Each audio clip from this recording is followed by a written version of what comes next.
Welcome to Breakthrough Success. I'm your host, Mark Gabberty, the content marketing expert, bringing you 5 new episodes every week where I and top-level guests teach you how to take your business to the next level and achieve your breakthrough.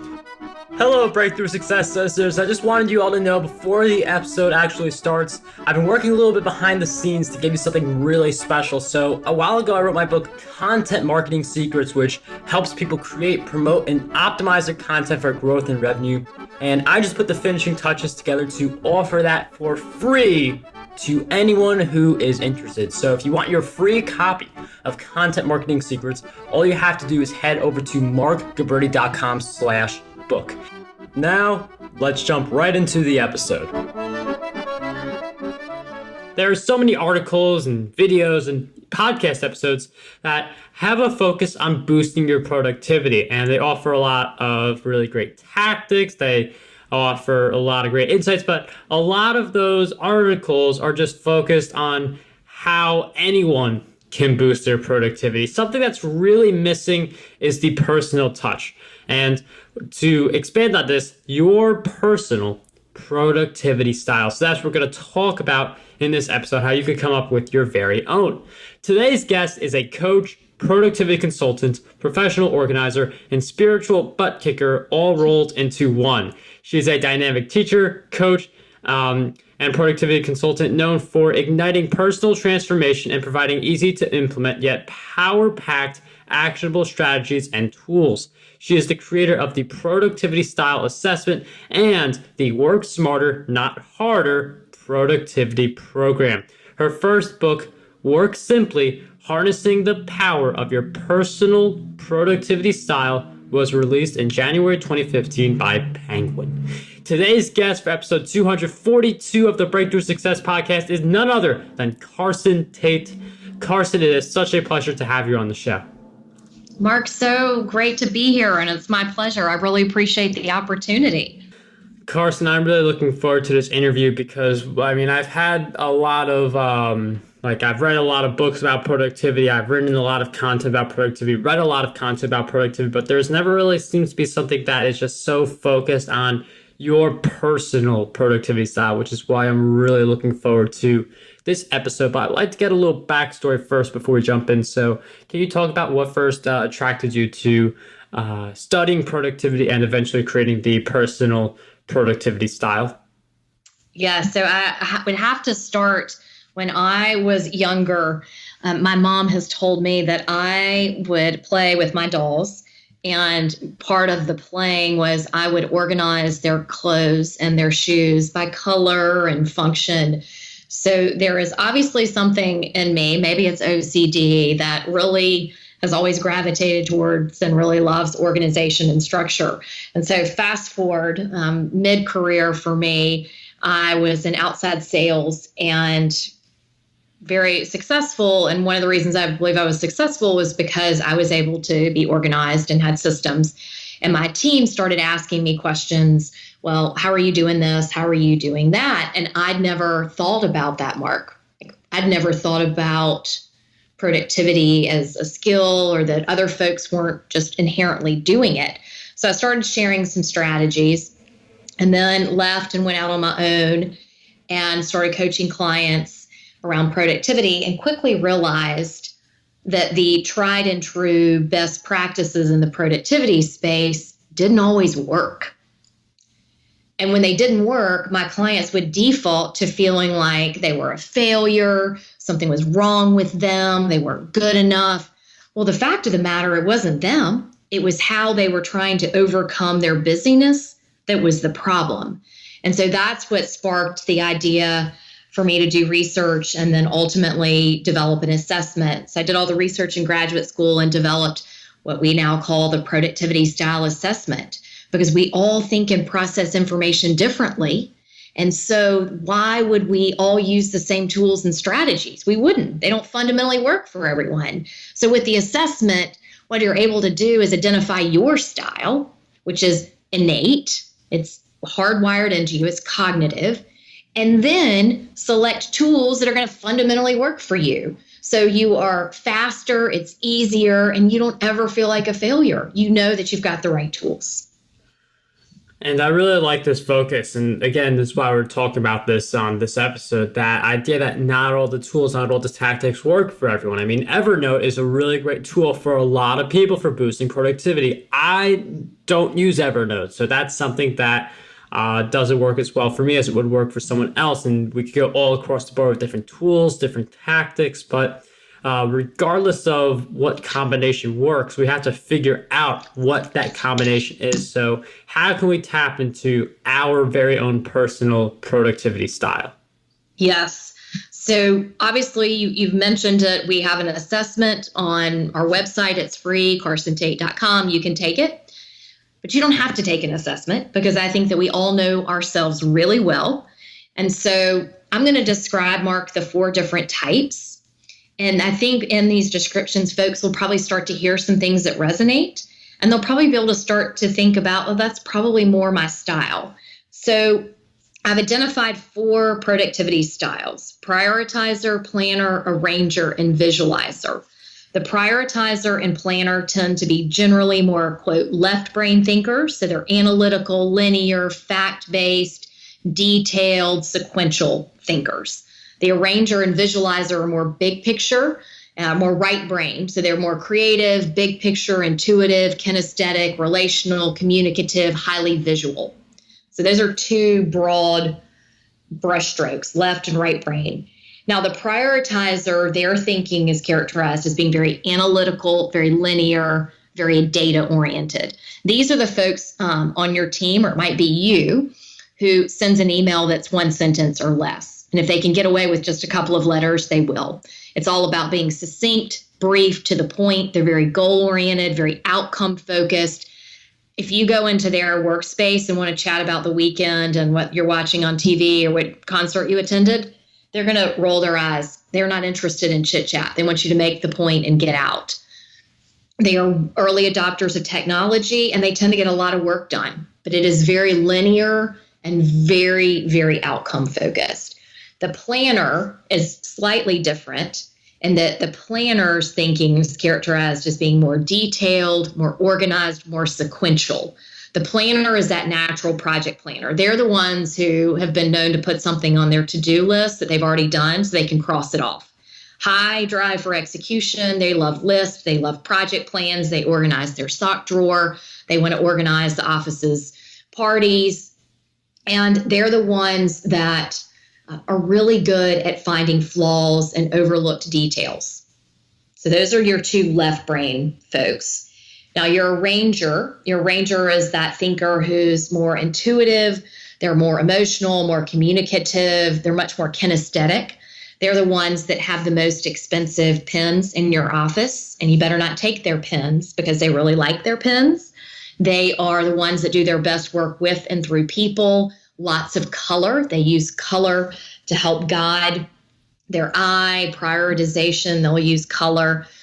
They also are very intuitive around what work to do next. They know deadlines, but they think in terms of, what should I do next? And it's more of a gut feel.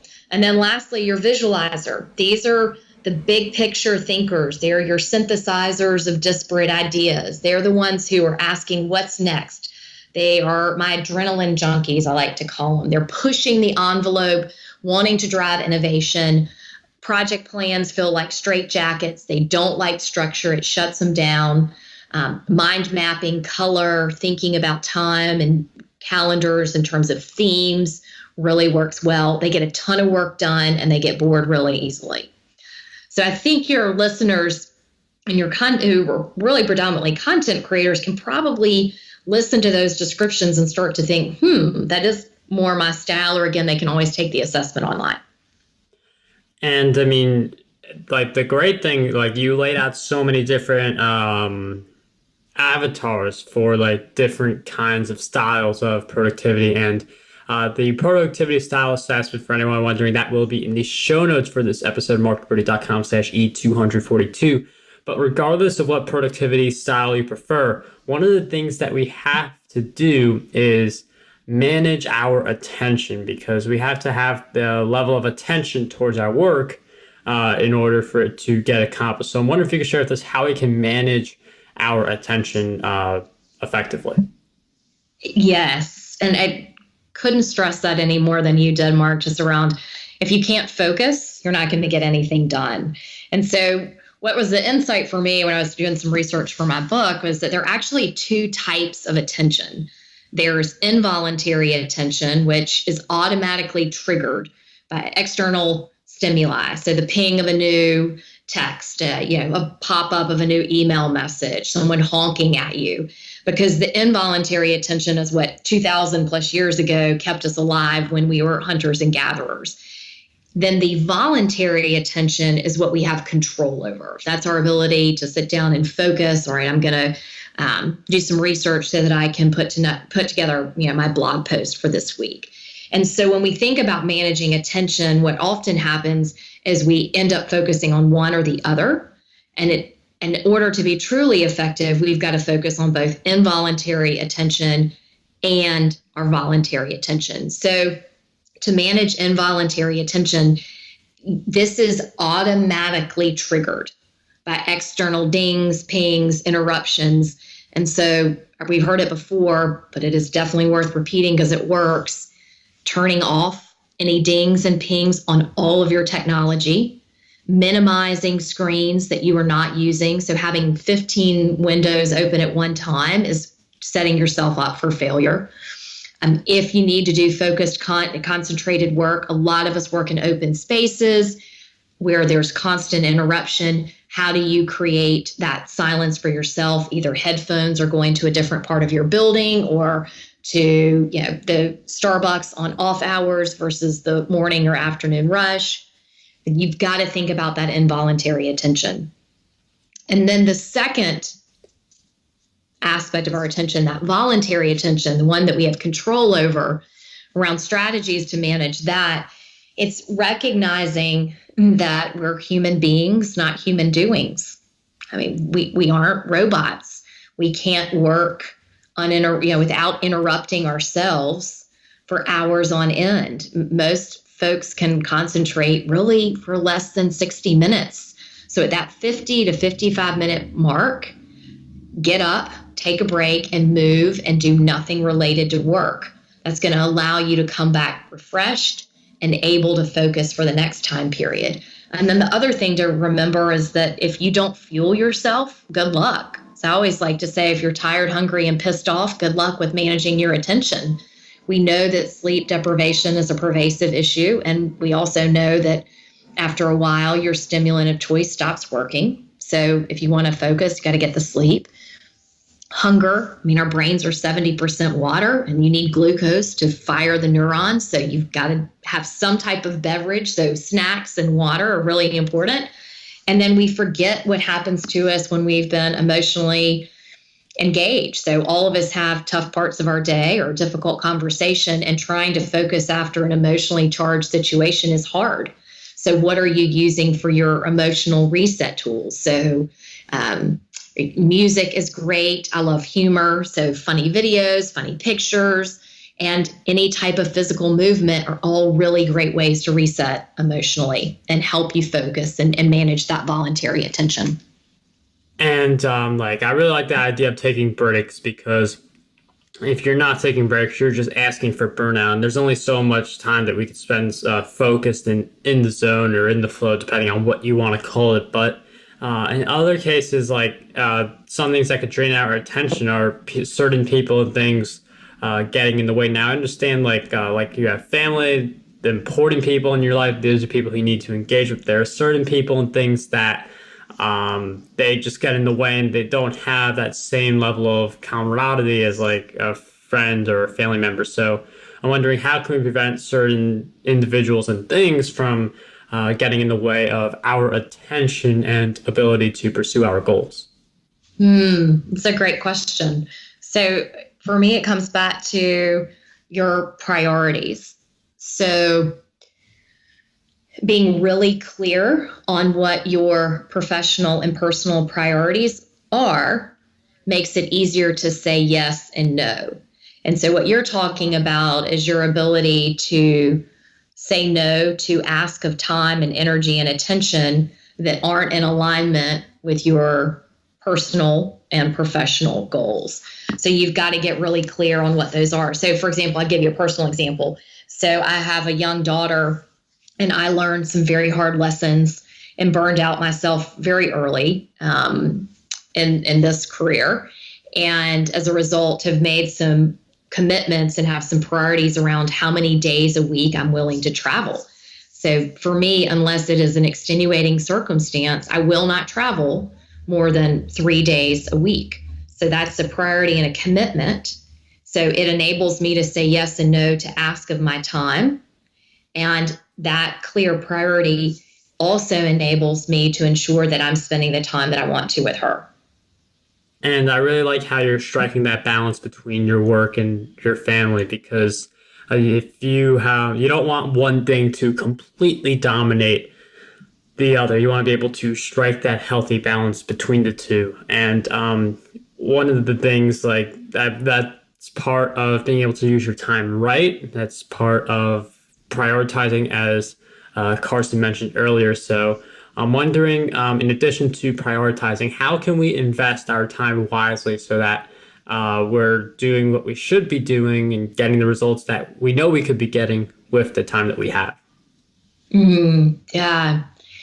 So the first thing for me around time that I think is so necessary for all of us is to reframe how we think about time and to really understand that it's a commodity. So when we're working with our clients and our client organizations, it's all about time is a commodity. You can go and earn more money later, but you are not getting this 10 minutes, 30 minutes, 3 hours of your life back. So knowing that this is a finite and fixed resource is, I think, the first step, Mark, to starting to make more intentional decisions to invest your time wisely.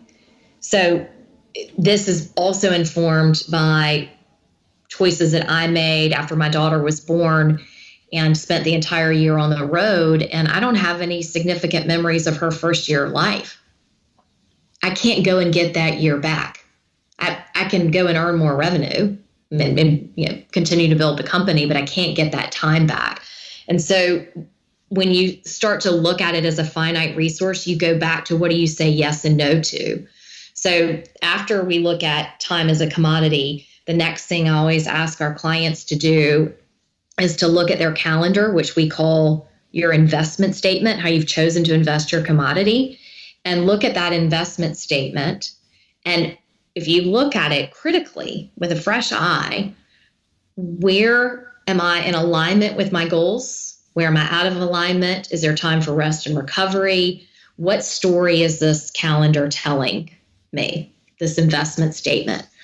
And then it's your choice. What do you want to do with it? How do you want to start to make some different decisions? And at that point, it's depending on your productivity style, there are hundreds of different tactics to optimize your time, save time, streamline. All of those are available to you. But I think what we so often do is we jump right to, I need to put a Band-Aid on this. I just need another hour. Well, you don't need another hour if you're not going to invest it wisely. That's a very poor decision. So that's why we really strongly encourage our clients to start with time as a commodity. What is the investment statement saying? Is your time aligned to your goals and priorities? And then let's start making changes, and we'll give you the tips and tricks and strategies to maximize the hours that are in your day. And it's like a lot of this comes down to perspective. And as Carson said, when you put the time in perspective that, hey, this is a finite resource, you get a little more careful and a little more intentional about how you use each minute of your day, how you're devoting your time, and who is getting your time when you're not working. So really viewing time as a finite resource is a really great way to invest it more wisely so you're accomplishing your goals and living a fulfilled life. So I think those are two very important things. And one thing that I also want to touch upon is there are some people who they feel like they're not as productive as they can be. And again, you can get your productivity style assessment that Carson is so graciously offering us. That will be in the show notes. But what do you believe, in addition to not having this personalized plan, what do you believe holds most people back from being very productive? Lack of clarity. So if you're not really clear on what you want and what constitutes success for you, and aren't really tapped into your why or your core purpose, you're going to spin your wheels and waste time. I mean, the most productive people that I know are so clear on their goals, their purpose, how they add value in this world and for this world, and how they're making an impact. They're not going to let anything stand in their way. And then I think the other reason that we get caught in the busy trap is because we live in a culture that lauds busyness. I mean, our culture really, if you tell folks, how busy you are and all these meetings and emails, they're in our culture, it equates with, oh, you're needed, valued, and important. And so we also have this cultural messaging that keeps us connected and on, and not really recognizing that all of this swirl and connectivity and just hanging out in your inbox is probably not driving and advancing your goals and creating a big impact in the world. And I mean, those are some really great points about like what's holding people back. And just to like go further along on that, a lot of it is based on like how we approach each given day. It's like the scheduling, like that's something that I like to do a lot. I like to schedule the goals that I give myself into like certain times of the day so that it's easier for me to get them done. And part of the, like, as you mentioned, that whole sense of feeling busy, like being busy doesn't necessarily mean you're being productive. And I feel like part of the busyness can arouse as we experience more challenges within our journey. So with challenges in mind, I'm wondering if you could share with us one big challenge you faced in your journey and the powerful lesson you learned during that challenge. Yeah. So the one that keeps coming up tonight, I've alluded to it before, and it was my burnout moment. And so it was December 26th, the day after Christmas, and I was in our den working on Christmas lights, trying to get them to work. I hate that. One light bulb burns out. It's just a pain. And I went to try to stand up and get off the ground, off the floor, and I couldn't stand. I mean, I was completely physically exhausted, emotionally exhausted, and just depleted. Even my soul was tired. And I looked back 10 days before that. We celebrated my daughter's first birthday. And I had to look in the mirror. How did I get here? Well, 6 weeks after she was born, I got on an airplane and spent the entire first year of her life on the road, building the business driven by my ego. I was feeling needed and valued and important. I was busy, I was doing things. But here I was on December 26th, no real memories of her first year of life. And I came across this quote, and I now know why I came across it earlier in December, by Socrates, that says, beware the barrenness of a busy life. Mark, I was doing a lot of stuff, but in service of what? And at what cost? And so I had to make some really tough decisions in that moment around working differently and choosing to live differently. And also, how am I keeping my own ego in check? Because my ego feels good. It's sometimes in this swirl. And so what am I doing to fuel myself and making sure that there's enough real rest and recovery so I don't get hooked by it? And I mean, I know you've been leading up to it, but it's just amazing to hear in detail.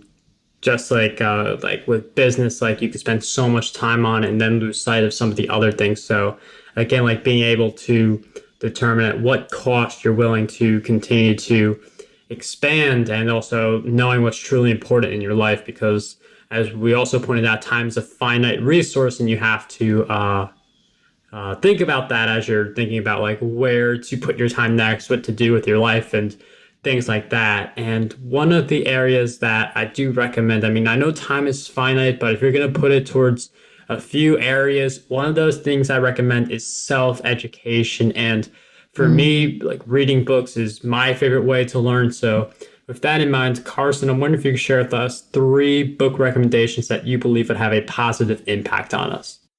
Yes. Oh gosh, Mark, you're going to make me just narrow it down to 3. Okay. Oh, because I love books too. All right. So let's see. Okay. Well, I'm going to start with Mindset by Carol Dweck. I think, poor Carol, I think I just butchered your last name. But it's Mindset. And her whole premise is there are 2 different types. The official title of her book, Mindset, The New Psychology of Success. There's, you're either have a fixed mindset. And so for folks who have a fixed mindset, they believe that all of their abilities are fixed. So what I was born with is what I have, and that's it. Or those who have a growth mindset. And what the growth mindset folks believe that what you came in with is great, but you can grow and develop and learn and do more. And so I think it is so important that we stay anchored in a growth mindset. The second book, I'm going to recommend, because I think it really ties with what we've been talking about, Essentialism. It's Greg McKeown's book. The title is Essentialism, The Disciplined Pursuit of Less.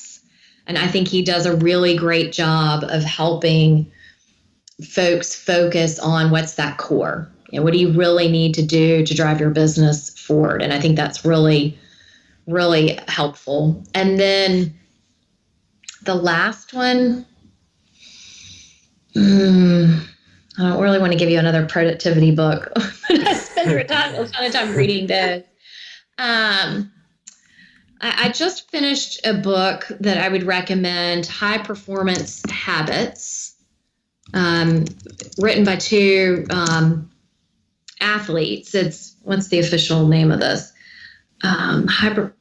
There's Brendon Burchard's book on high performance, which is really good. And then there's also another one that I had just read, also called High Performance. So I'm going to say both of the high performance books. One written by a coach at the University of Houston, really focuses on energy management and rest and recovery, and has some really good fresh science in it. And then Brendon Burchard's book is also really good, looking at 7 habits that leaders use to optimize their performance. A little bit deeper, a little bit more on the quantitative side than the qualitative side in terms of research that the other guys are doing. Carson, thank you for sharing with us those great book recommendations. Those will all be in the show notes, marketability.com/E242. We'll also throw in my book, Content Marketing Secrets, in the show note as well. You can head over to marketability.com/book to get your free copy. All you have to do is pay for the shipping. And before we wrap up this episode, Carson, I've asked you several questions throughout our time together, but what do you believe is one question that we need to be asking ourselves more often? What would I not be doing if I said yes to this commitment, this ask, or this request?